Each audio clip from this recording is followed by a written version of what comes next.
You're watching Inside the Huddle, presented by Community Coffee. I'm Emily Dixon, and this week we are joined with kicker Cade York after his record-breaking performance against McNeese. Now, Cade, I know that you don't lack confidence, but does it give you a little boost now that you know that you own the 3 longest field goals in LSU program history? It's definitely a cool thing. I wouldn't put too much on it because, I mean, it's just one kick at a time, but it definitely feels good to have something like that in the record books. So take me back to Saturday night. You kick a 55-yard field goal and you set the Tiger Stadium record. Then you follow that up with a 56-yard field goal to break your own record. When you're in the game, do you realize how far, like, these record-breaking performances, or is that just? Sometimes people will come up to you and kind of just like, did you know this happened or that happened? And I can't remember who said it first to me, but someone came up and told me. It might have been Dr. Etheridge or Dr. Bankston came up and told me that. And in the moment, it's like, oh, cool, but you're kind of focused on the game, so it's not. And I mean, it was like a great game, but then again, it doesn't seem like, I thought it was a little hyped up for, it was just 2 kicks, you know? Only you, but you've become a fan favorite since the national championship season, and I think a lot of fans want to know, what is the longest field goal Cade York would feel confident in kicking if the situation was right? I mean, I don't think there's anything he's going to put me out for that I wouldn't say yes to just because I want to try it all. But I could see the conditions were fair and right, maybe trying from anywhere from like 63 to 65 in a game.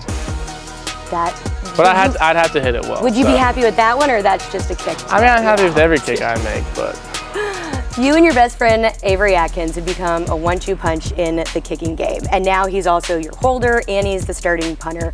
What's it like for the two of y'all to be able to take over a leadership role with this team now together this year? It's definitely, it was kind of like weird because sometimes I think of myself as kind of immature outside of football and just being kind of goofy. So it's weird thinking of myself as one of those guys now, but that's the reality. And me and Avery kind of run the specialist group besides Mac, and it's kind of a cool thing that me and him are just at the front of the line. When me and him started in the back when he's older, but we started in the back and kind of just moved our way up and on the leadership council and stuff like that together. So we kind of share that information with the specialists and get to be part of the leadership of the team. So it's pretty kind of surreal to be a part of that because it felt like it went by so fast, but it's pretty awesome. You'll spend a lot of time together, huh? Is it sometimes too much time? Sometimes too much, yeah. This was about to ask. Less like best friends, more like brothers that hate each other sometimes, but.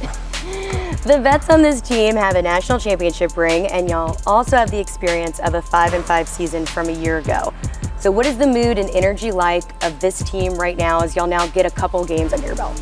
It's definitely a lot different from last year. Last year was very negative with COVID and stuff happening and stuff like that. And this year I think it's a young team and it's a lot to learn, and it's a lot of new people starting, and which a lot of very talented people. Yeah. And I think it's definitely a learning curve, but it's definitely a different attitude. It's not a 5-5 team with a crappy attitude. It's a team that's moving on up. Well, thanks a lot, Cade. We're excited to see you back in Tiger Stadium this weekend, and maybe there will be room for a 62, 63-year-old field goal. Never know. And thank you for watching Inside the Huddle, presented by Community Coffee, the state coffee of Louisiana and official coffee of the LSU Tigers.